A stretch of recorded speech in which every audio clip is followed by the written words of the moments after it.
Welcome to Zwide Media. If you're new to this channel, please subscribe. Don't forget to like, comment and share. Here's a new video for today. Enjoy.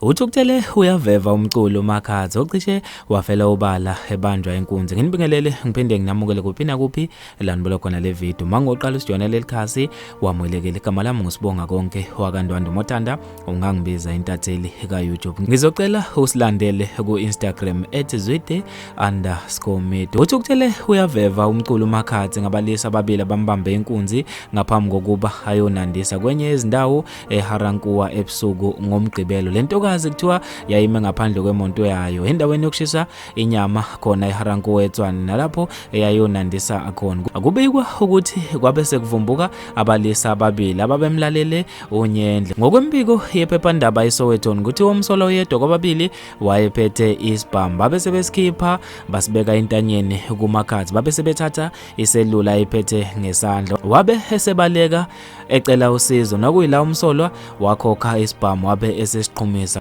Kuthiwa abantu ababengaphandle kule ndawo babe sebebaleka baqasha bezwa ukuqhuma isibhamu. Ngokusho kwabaphathi baMakhadzi kuthiwa uMakhadzi kwakumele aperforme ngo-10 babe sebefika ngo-8 umnikazi wendawo ababezoperforma kuyo wabe sehlehlisa isikhathi wathi makalinde kuze kushaye u-12. uMakhadzi kuthiwa wabe seqoka ukusala emontweni ngaphandle kule ndawo yobumnandi nokuyila izitshelo boya zathola ithuba lokumbamba. Uthi-ke namanje okumehlela kakhulu wacishe wafela ubala. Ukhulumela amaphoyisa esifundazweni uColonel Demakatso uqinisekisile ukuthi kuvulwe icala lobugebengu emaphoyiseni aseHarankuwa. Okwamanje akaboshwa umuntu. Bafethu-ke lezi indaba ezibuhlungu ngendlela emangalisayo. Ngizofisa ukwazi ukuphala kwakho khona lapha kwi-comment section. Mina nje ngentathelwa YouTube sengiphuma kanje ngithi angibambeke evidweni elandelayo.